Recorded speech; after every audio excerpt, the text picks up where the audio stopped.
the friend, because there's reasons why that was. It had to do with the insurance claim on the house that was pending. But there is debate about whether or not um, the delay in switching the deed to the friend's name was somehow dishonest or misleading to the friend or had been misled.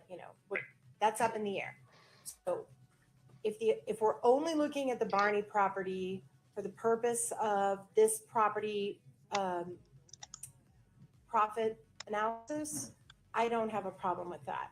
If we're going to get into all of the representations that were made about the property, whether or not there was, I don't even think they're saying there was fraud, but whether there was dishonesty or any of that, then I want to have a 404B analysis. So I guess I'm just alerting everybody that this was one of the issues in my motion in limine. This was one of the issues the court said you'd probably have to hear foundation for at trial. No, I ruled on this one specifically, but that's fine. We can raise it again. Right. So I guess I'm just, as an abundance of caution before the jury comes back in, if we're going to get into all of that, I want to have a 404B analysis. If we're not, then I don't mind for purposes of just whether did you make a profit or loss on the property. That is irrelevant to me. I don't care about that. Mr. Bloodworth, tell me where the state's headed with respect to the Barney property. Your Honor, it is beyond that column of profit and loss analysis. It will go into the $45,000 down payment that Ms. Barney made on the property, tracing those funds to pay, I think it was Fund 5 payday lender. Put differently, to pay something other than the hard money loan on the property. Correct. Okay. And then it eventually went into foreclosure. It did eventually go into foreclosure. We may get there. I don't know that we will get there. Okay. Any other detail regarding the Barney property that you tend to elicit? Yes, Your Honor.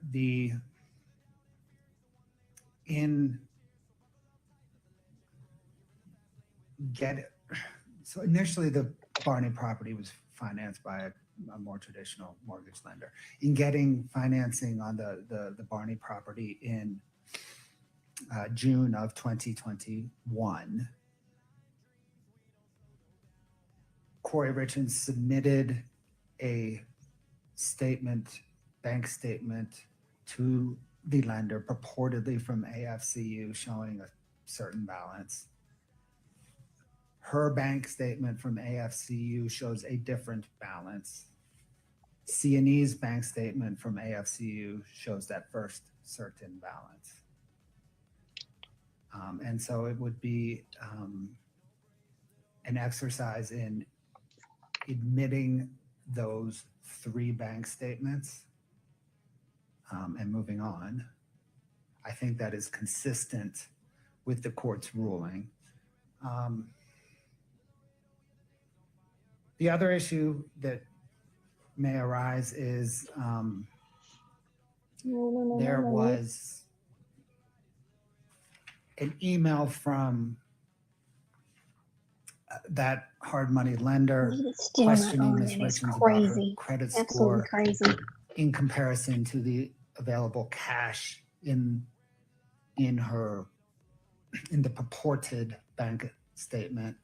And then in response, Corey Richards provides an explanation of her credit score.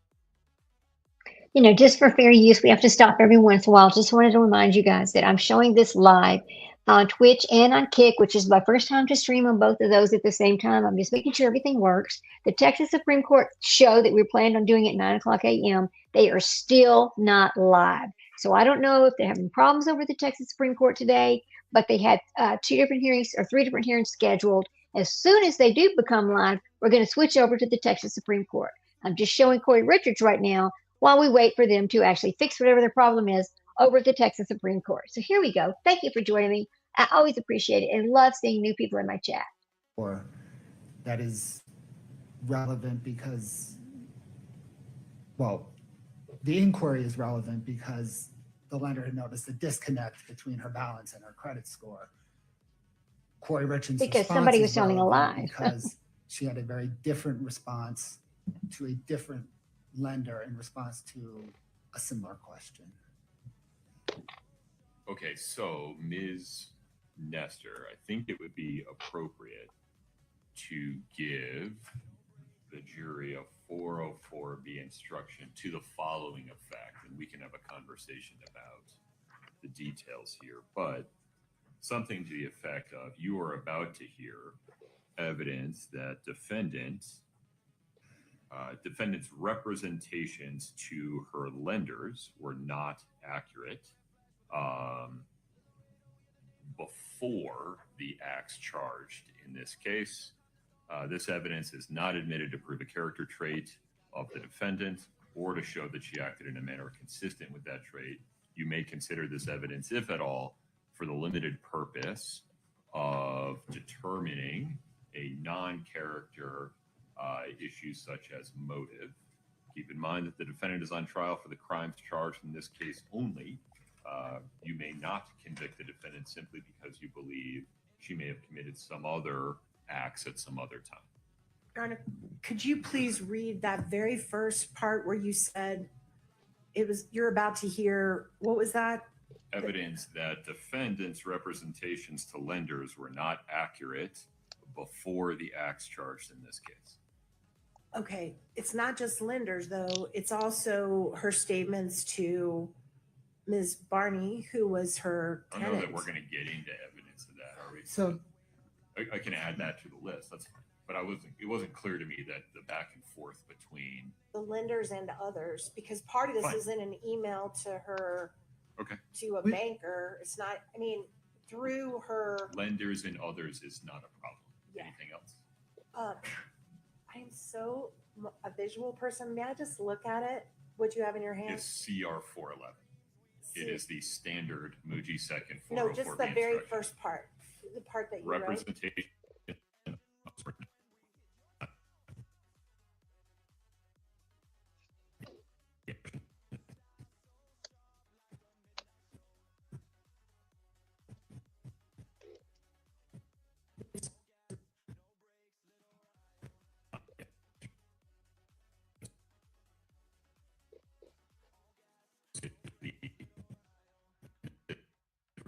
Okay.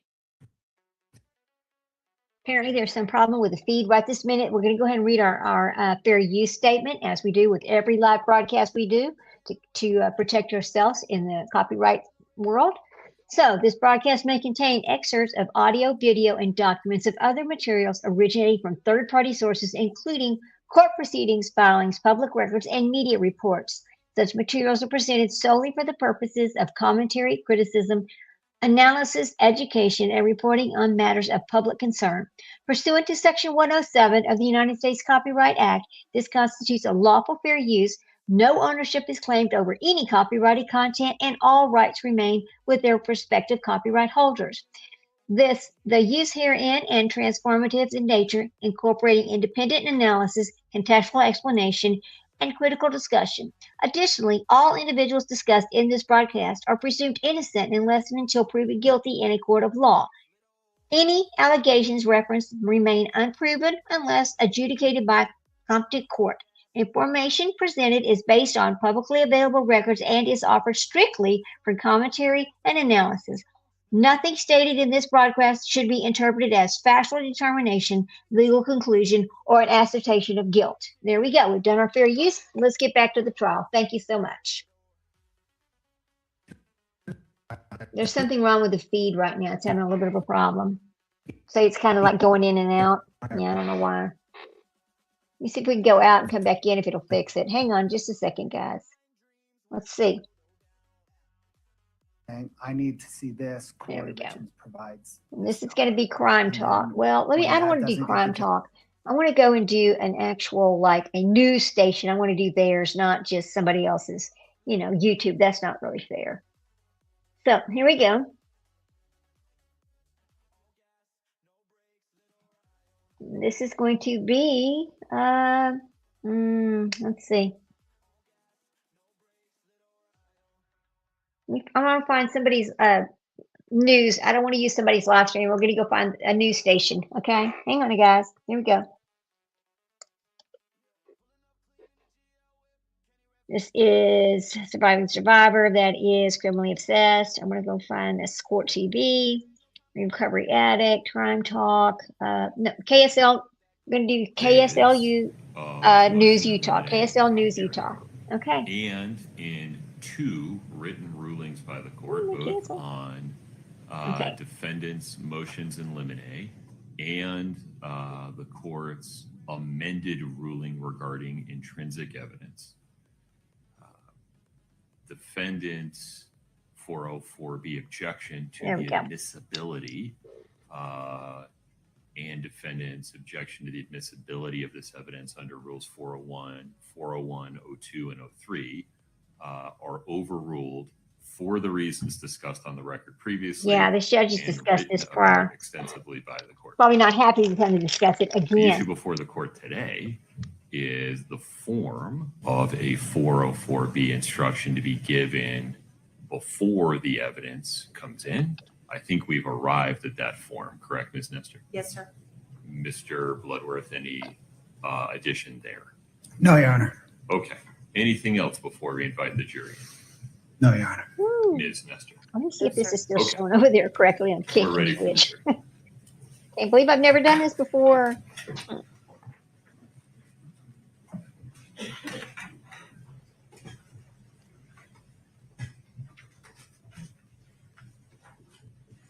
I hope it remembers me.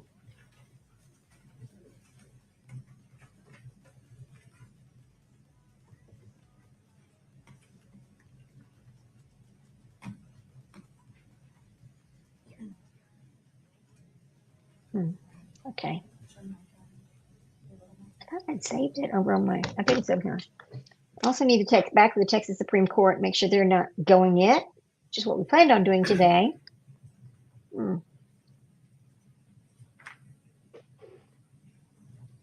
And this is actually KSL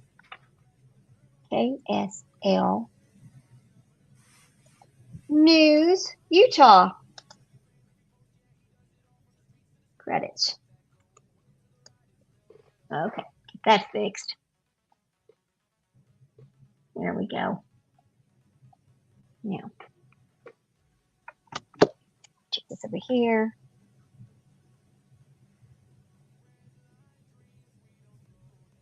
Wow, I cannot believe they're not going yet. That's crazy. They are 2 hours late. The Texas Supreme Court is 2 hours late. Unbelievable.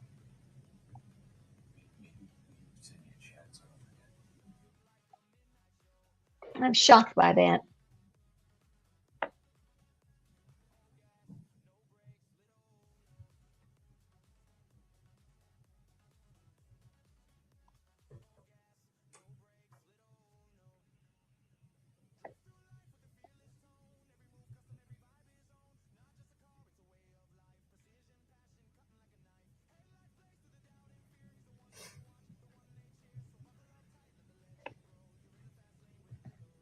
Oh, I gotta log in, I guess.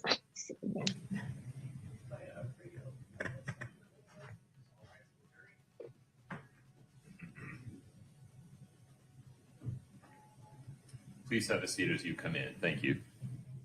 Thank you very much.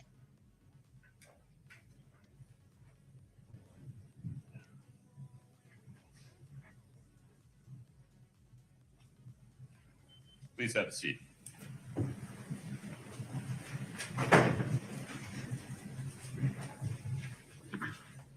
Ladies and gentlemen of the jury, in additional instruction, please listen carefully.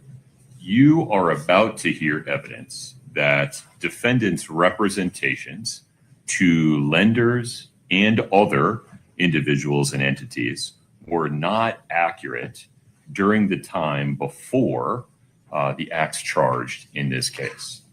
This evidence is not admitted to prove a character trait of the defendant or to show that she acted in a manner consistent with that trait. You may consider this evidence, if at all, for the limited purpose of determining defendant's motive. Keep in mind that the defendant is on trial for the crimes charged in this case and for those crimes only. You may not convict the defendant simply because you believe she may have committed some other acts at some other time. Mr. Bloodworth, please proceed. Thank you, Your Honor. Ma'am, when we left off, we had highlighted the column labeled 299/Barney. Do you recall that? Yes. What does 299/Barney refer to? There's a house, the address starts with 299, and it's a house where Corey Richardson's best friend, Chelsea Barney, lived. So that's my abbreviation of that house. And did you analyze that purchase transaction? I did. Are you familiar with Iron Bridge Financial? Yes. What is Iron Bridge? They are a hard money lender, and they are the lender that Corey Richards engaged for this particular property purchase. What, ma'am, is a hard money lender? Expensive. That's what that is. Hard money lenders are typically it's called hard money because the terms are hard and they're hard. That's what it means. The interest rates are higher than conventional loans, like from a bank or a credit union. Typically, I want to take it back in the they kit, also I'll have be back in. That's okay. very strict I'll just keep default watching like you're watching. clauses. I know it's They're working. usually used for shorter term lending. So there would be like a specific term, usually 6 months or 12 or something. And the terms are defined at a certain interest rate. And then upon default, it's an exponential growth. You know, the default, or excuse me, the interest rate quite often will double or other terms. Okay. And do fix and flip? You know, for fair use, we have to stop every once in a while and talk about it. Let me explain to you what a hard lender really is in layman's terms so that everybody understands. My husband is a banker, so we've been in business a long time. When it has to do with money, we can answer these questions. Hard money lenders provide short-term, asset-based loans secured by real estate. They're typically used by investors for fast-paced fix and flip construction projects. Unlike a bank, these private lenders focus on the property's value, often using after repair value versus a standard appraisal. Okay, so rather than they're using the after repair value instead of somebody's credit scores. Common in Texas, these loans offer quick funding, you know, in days, but come with higher interest rates, often 7.5 all the way to 15%, and shorter terms, usually regarding 20 to 30% down payments. How they work. This is how hard money works. Loans are secured by the asset itself rather than the borrower's income, often closing within 3 to 7 days. That's extremely fast. The requirements. Lenders primarily look at the property value, typically lending between 65 to 80% of the value, and the borrower's experience and the equity in the situation. The typical terms are 12 to 24 months, often with interest-only payments. So that's for flipping. It's basically for flipping properties. The down payment usually requires 20 to 30% down, and some lenders may fund up to 95% of the purchase price. Now, here's the risk. Hard money is high risk rates. They're high rates because it's hard risk. It's a high risk, plus the risk of foreclosure if the project fails or is not paid back. Okay, the maximum loan amount can range anywhere from $100,000 to $5 million, depending on the lender. So typically, if you're not an investor, stay away from hard money. Okay, it's dangerous. Hard money lending is dangerous. And just like right here, she's fixing to explain that the information she provided on her hard money loan, she lied about it. And it's so easy to do because she had the money she needed for the down payment. So she just pretty much said what anything she needed to say to just Businesses often There you use go. hard That's money hard money. lenders. They do. Did Corey Richards apply to Iron Bridge for a loan secured by the Barney home? Yes. Did you review materials in Iron Bridge's loan file? Scott, can I She's get been a liar a long time. 5-57, please?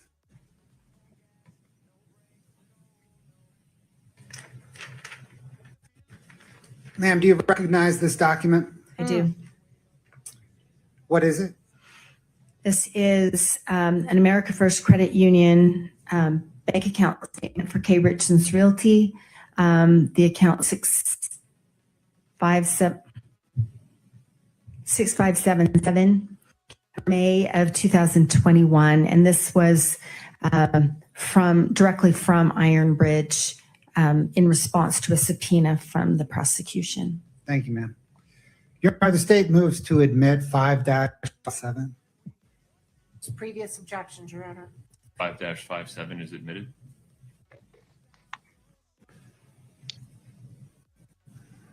Scott, if you could kind of zoom in on the top portion. Yep. Ms. Carrington, what information does this provide? So as I said, there's the header, K. Richards Realty LLC. In other words, hard money is for suckers. Remember that. And she did lie to them, which is another, I mean, that's a federal charge right there. But here we go. The account number is 6577 and the statement of May 2021. And then, Oh, sorry. Go ahead. sorry. And then in the summary section, you can see that there's 3 different accounts that are reported on this statement, and collectively at month end, the balance was $210,898. Did you attempt to verify this bank statement? I did. Scott, can I have 5-29 alpha?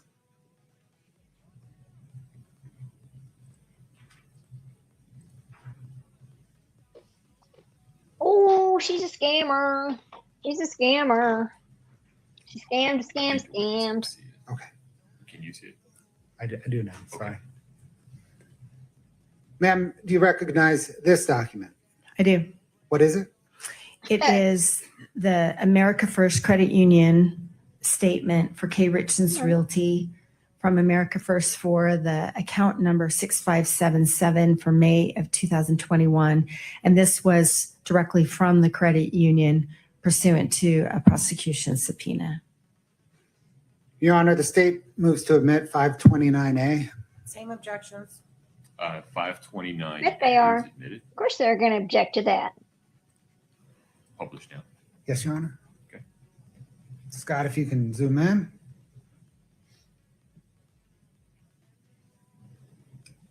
Ma'am, what does this present? This shows in the header, the K. Richards Realty LLC. This time it's using that PO Box 759 in Camas. This is for the account number 6577, and this is the May of 2021 statement. And what does it show as the balance? It shows 2 accounts, not 3, and the total at month end is $15,609.93. Thank you, Scott. If you can swoop to 5-32B.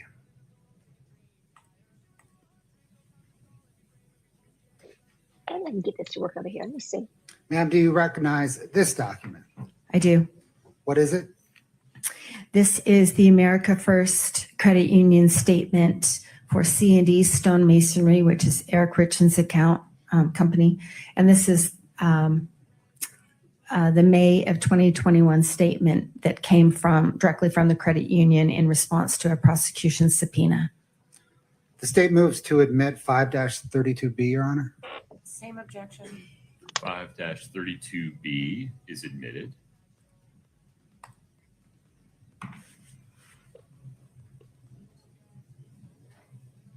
And what, ma'am, does this present?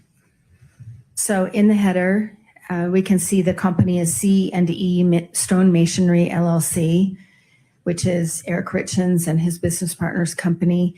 And their account is 7664. And this is the account statement for May of 2021. And what is the ending balance? The ending balance of those 3 accounts is $210,898.61. Is it accurate then that The statement provided by the lender Ironbridge contained the header of K. Richards Realty and the account summary for C&E Stonemasonry. That's right. And also the body of the transactions. Scott, can I get exhibit 2-6, please?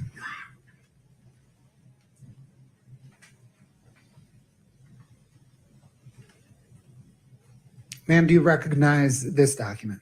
I do. What is it? It's an email string between Ironbridge and Corey Richens. And this was from Ironbridge in response to a subpoena from the prosecution. Your Honor, the state moves 2-6 into evidence. Same objection plus hearsay, Your Honor. Let's see. Do we need the top half? Can we focus just on Corey's? I'm sorry, let me restate my question.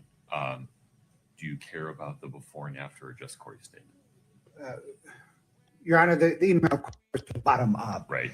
The state needs to admit the bottom to understand Ms. Richens, the effect here being Okay. Ms. Richens. We can redact that first line. I think it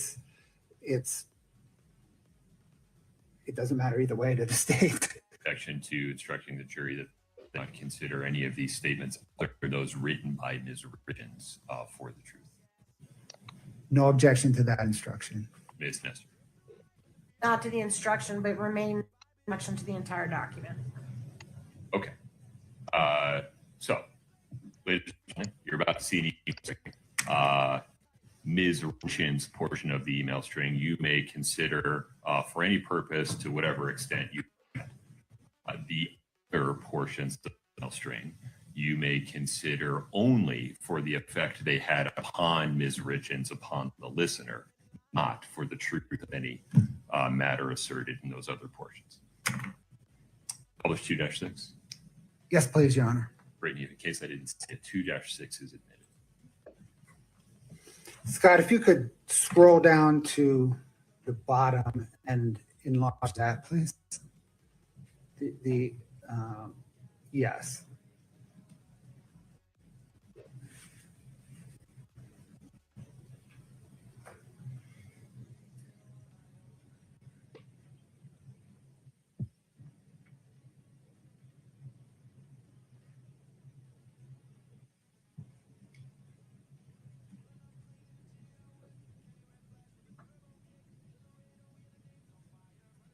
And then Scott, if you can scroll up to Ms. Richens' reply, please.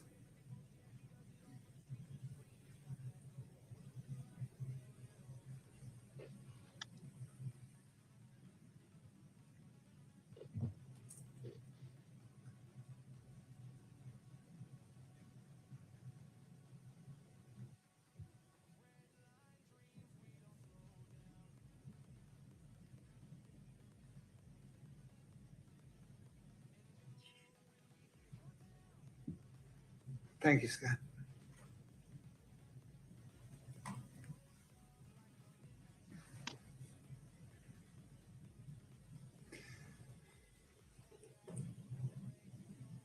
Ms. Carrington, did you analyze whether all of Corey Richens' credit card delinquencies were paid off in July of 2021? I did. Were they? No. Whoa, caught lying. Scott, can I get 5-21?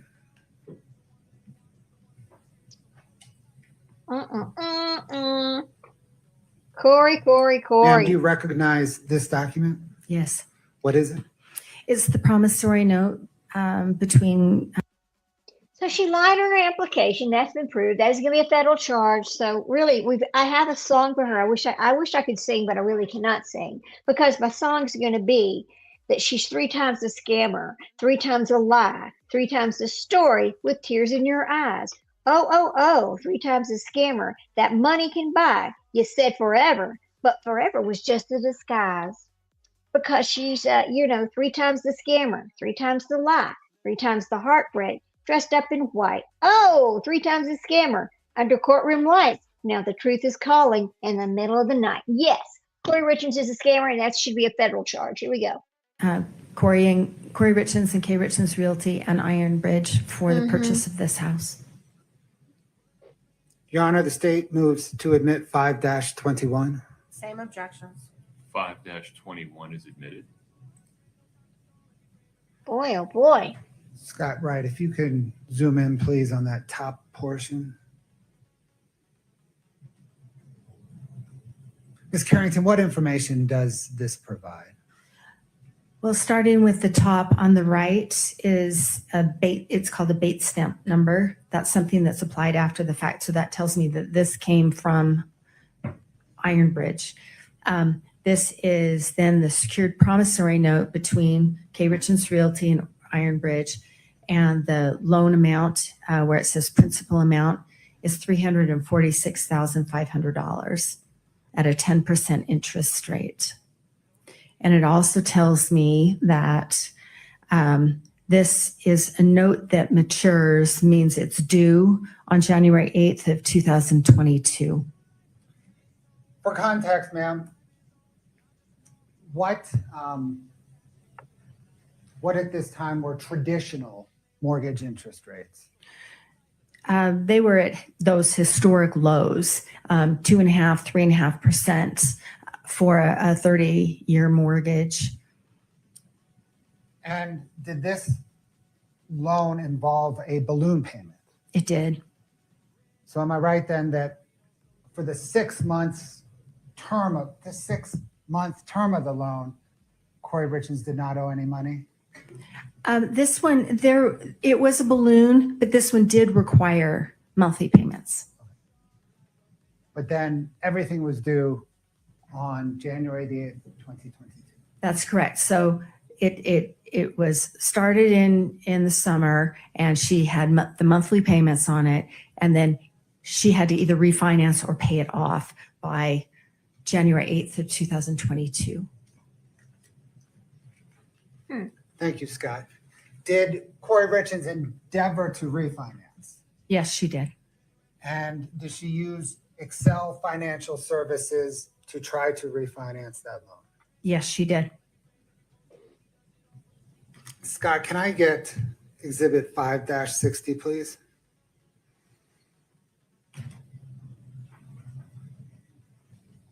Ma'am, do you recognize this document? I do. What is it? It's the America First bank account statement for Corey Darden Richens, her personal checking 5244 for July of 2021. And this is from Excel Financial and its principal, David Ige, in response to a prosecution subpoena. The state, Your Honor, moves 5-60 into evidence. Same objections. 5-60 is admitted. Scott, can you blow it up? I mean, this is kind of like the Murdaugh trial. Whenever the loan and this house really has nothing to do with what she did to her husband, but I mean, she is known to falsify records and lie and manipulate things to get her way. That is what this is really all about.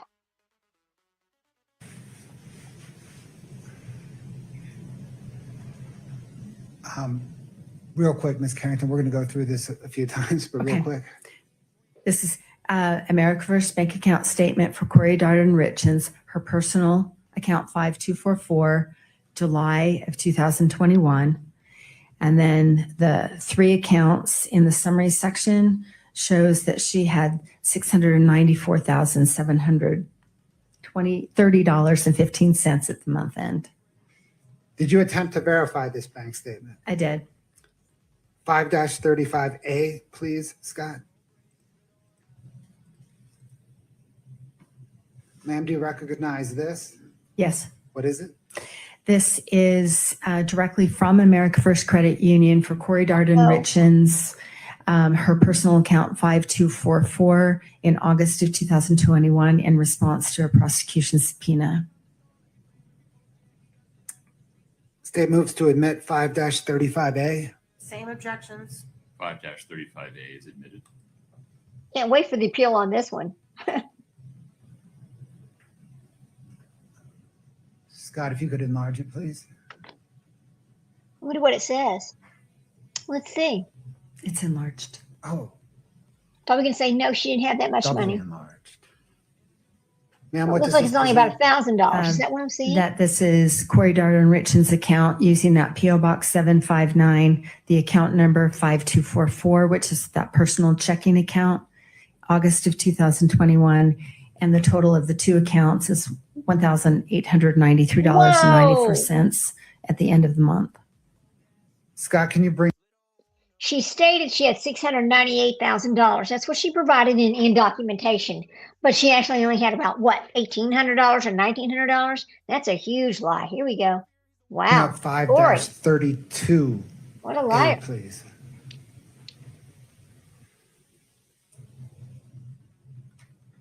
Ma'am, do you recognize this? Yes, What is it? it is the American First Credit Union account for C&E Stone Masonry. The account 7664, January of 2021, that came directly from the credit union in response to a prosecution subpoena. Your Honor, the statement was 532A into evidence. Same objections. 5-32A is admitted.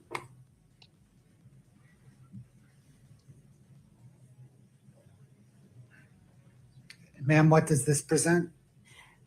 So this is from the credit union, C&D Stone Masonry's account 7664 in January of 2021. And there are three accounts collectively at month end, $694,730.15.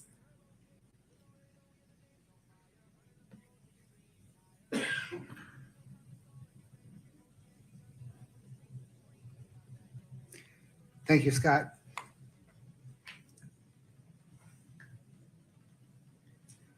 Can you Can you please imagine? bring up Exhibit 2-7, please?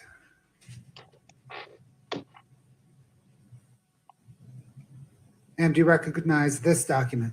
I do. What is it? This is a document in response to the subpoena from Excel Financial Services and its principal, David Ige, in response to a prosecution subpoena. Mm-hmm. Wonder how Your much is Honor, in the that statement account. moves Exhibit 2-7 into evidence. Same objections, Your Honor.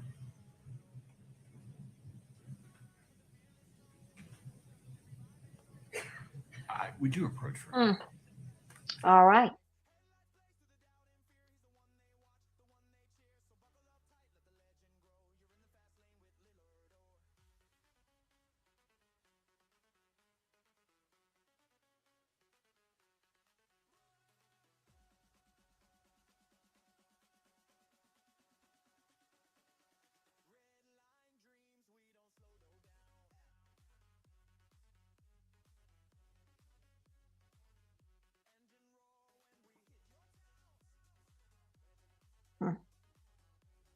Boy, oh boy, oh boy. That people are like shocked. Oh my God, she lies a lot, you know?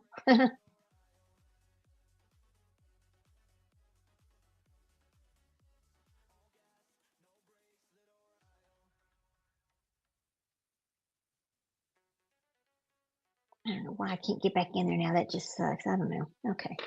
Well, let's see. What time is it? It's 12:20. I can only let this go a little bit longer, and then I've got to go finish getting some things done. I just wanted to show this, do a live stream on Kick and Twitch at the same time. So that's why I'm running this part of the live stream. Let me see if Texas has ever logged back, if they ever got online this morning for Supreme Court. I'll check that right quick. Here we go. I can't imagine. It's so hard for me to believe that they did not appear for their court hearing. Still 14 people are still waiting for the Texas Supreme Court to go live, and they are not live yet. moving So to something admit took place. 2-7? Yes, Your Honor. Unbelievable. States 2-7 is admitted. One moment, please. Ma'am, I'm sorry again. Was this information that came from Excel Financial Services and its principal, David Ige? Yes. Scott, if you could enlarge the bio portion of, Uh-oh. thank you. That's going to be another falsified document. This is a federal charge that she should be charged federally for. It's bank fraud. To be honest with you, it's bank fraud. Mm-hmm.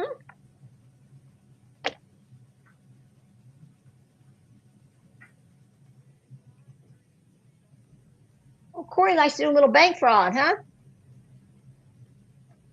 Damn, girl. Ms. Carrington, did you analyze Corey Richards' finances to determine if she employed anyone, and if so, how many employees she had? Yes. How many employees did she have? I don't know how many employees, but the payroll expenses that appear in her bank account statements are in the neighborhood of like $1,500 or $2,500. They're not consistent. So I don't know how many, but it's a very low number. When you say her payroll expenses are, what did you say, What do you mean 1,500? by that, right? Some of them are Yeah. $1,500 or in the neighborhood of $2,000 or $2,500. They're not consistent. Okay. And is it called 1,500 to 2,500 weekly, biweekly, monthly? No, they're occasional, they're periodic, and nothing that would rise to the level of paying. I don't think paying. In other over words, she 100 has no people. payroll. Would it That's what rise I'm to the getting level out of of paying over 3 people? Depends on how much they're making.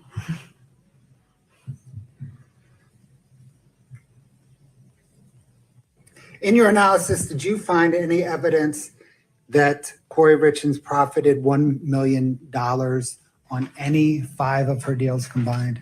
No.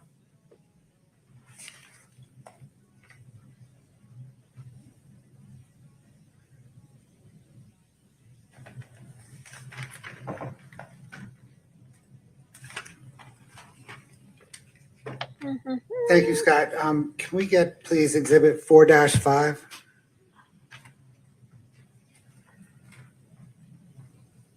Ma'am, do you recognize this document? Yes. What is it? It's the operating agreement for K. Richards Realty dated June 7th, 2021. And this is from Excel and Mr. Ige in response to a prosecution subpoena. Your Honor, the state moves Exhibit 4-5 into evidence. Same objections. 4-5 is admitted. Your Honor, before we well, My apologies. that page doesn't matter. Okay. I just want to make sure that, Scott, can you scroll down 1 page?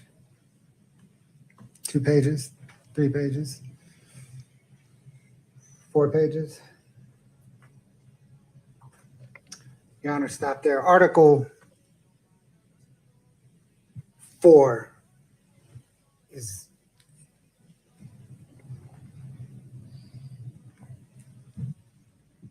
that's the relevancy. Okay. I may be missing a nuance here. Ms. Nestor, anything, folks, I apologize. In an abundance of caution, please approach the bench for a moment.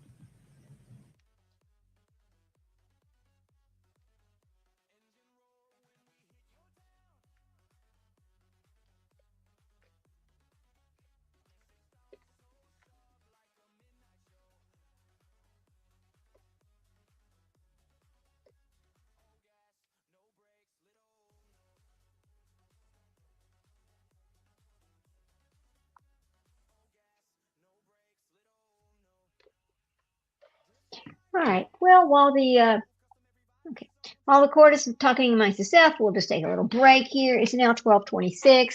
The Texas Supreme Court is still not live for whatever reason that is. I can see that my stream is now working on Twitch and on Kick, so we can have lives over there, which is great.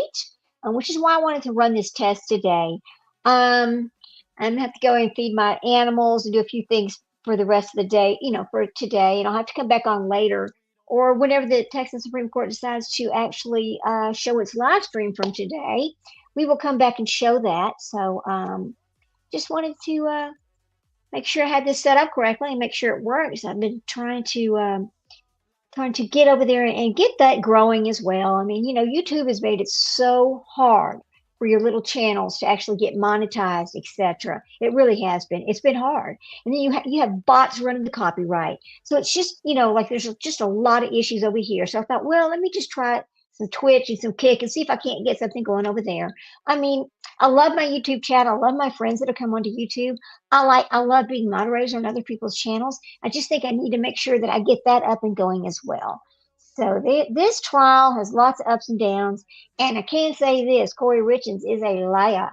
She should have always been charged with federal bank fraud, from what you can see right here by these documents, that she participated in fraud for a long time in her real estate business. I feel sorry for her children. She's basically a monster in disguise, to be honest with you. She's sitting over there with her hair in a bun, like she's all sweet. No, you're a monster. Absolutely. Let's keep going for just a little bit longer.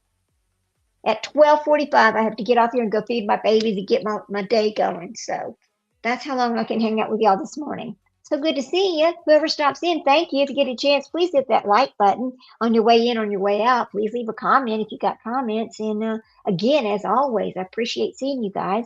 Love visiting with you guys.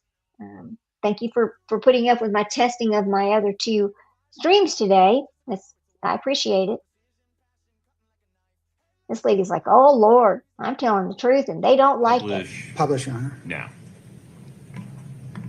Actually, Scott, can you bring us back to the front? Go Uh-oh. ahead, Mr. Blood. Ms. Carrington, what is this document? This is the operating agreement of K. Richens Realty, dated June 7th, of 2021. And this was provided by Excel Financial and David Ige in response to a prosecution subpoena. Scott, if you could scroll down, please, to Article. Yes, Scott, 4. please scroll down.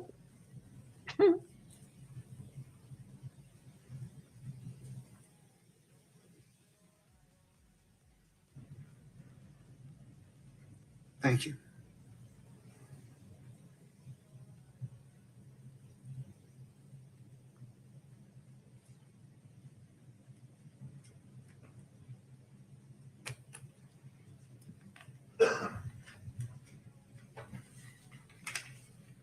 Scott, if you could bring up 5-61, please.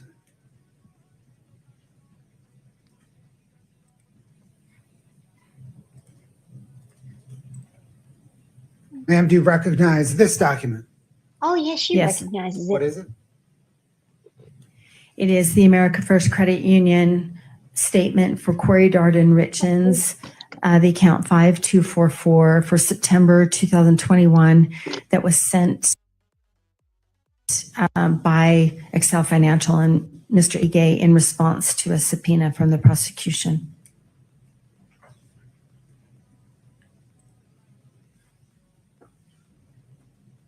Your Honor, the state moves to admit 5-61. Same objections. 5-61 is admitted.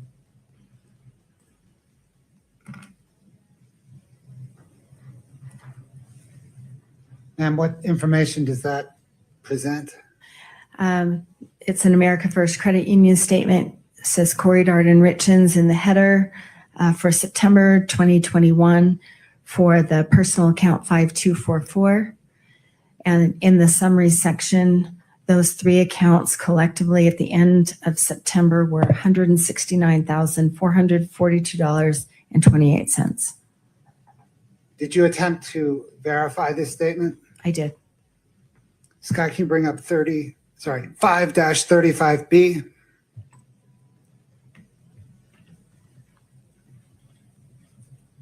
Ma'am, do you recognize this document? Yes. What is it? This is the America First Credit Union statement for Corey Darden Richens, her account 5244 for October 2021. This came directly from the credit union. And then if you look in the, I'm sorry.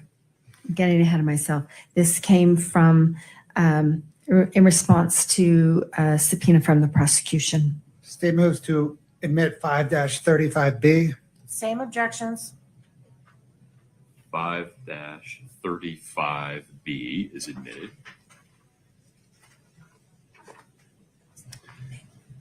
Scott, 5-32D.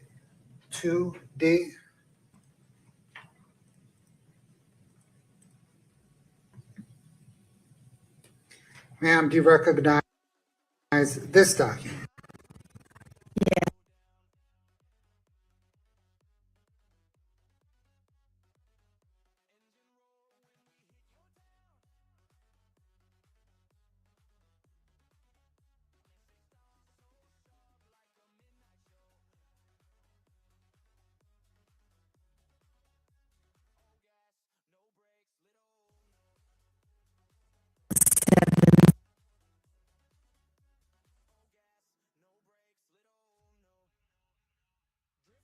This is the America First Credit Union statement from the credit union of C&E Stone Masonry, account 7664 in September 2001, from the credit union in response to a prosecution subpoena. State moves to admit 5-32D. Same objections. Can- 5-32D is admitted. Scott, if you could zoom in. Ma'am, what does this present?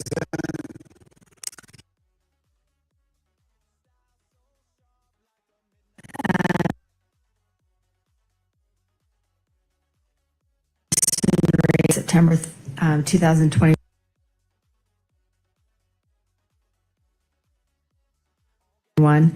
The three accounts collectively were $169,442.28.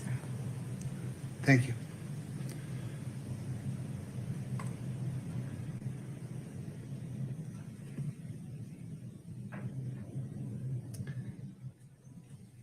Scott, can you bring up 5-62?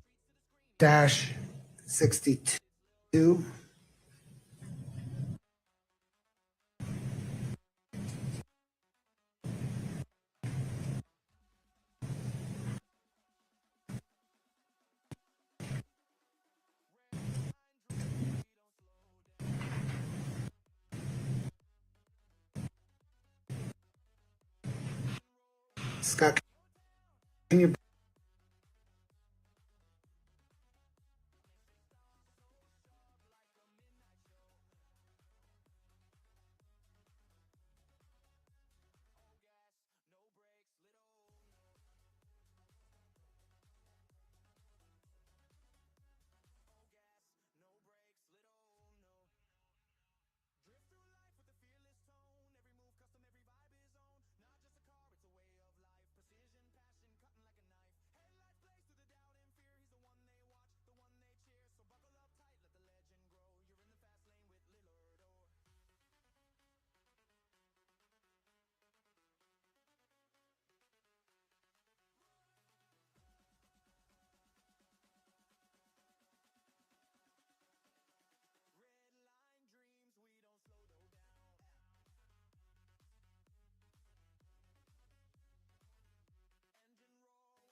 Bring up can you take 562 down? Can you bring up 5-29D? Split screened with 5-29C.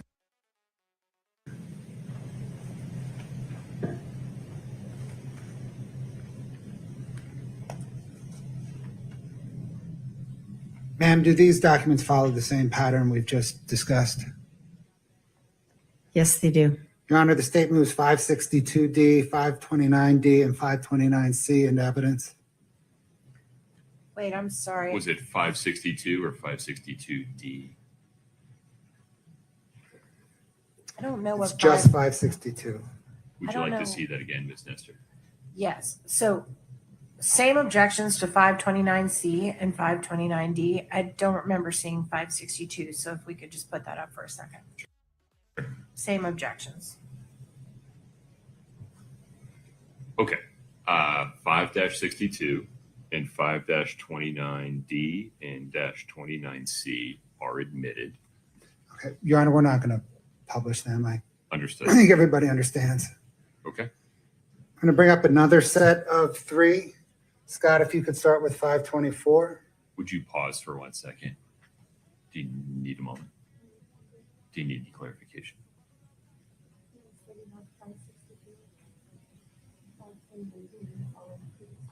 Correct. Correct. Okay. Would you say the number again? 5-24. The witness has it. At least I think you do. I do have. Okay. Yeah.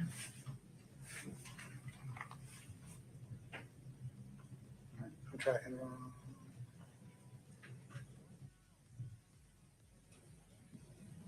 I'm tracking the wrong exhibit number, Your Honor. I'm sorry. Hold on. That's all right.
That's not what's on my. Okay. Hold on. I had a screen problem. Do we need to do something to help you? No, I think we're good now. Okay.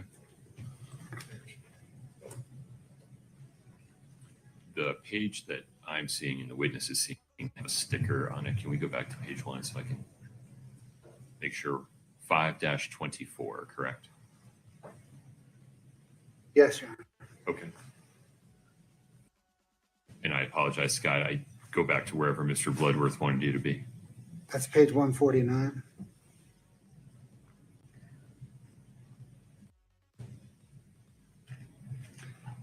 So, Scott, can you please bring up 5-29E?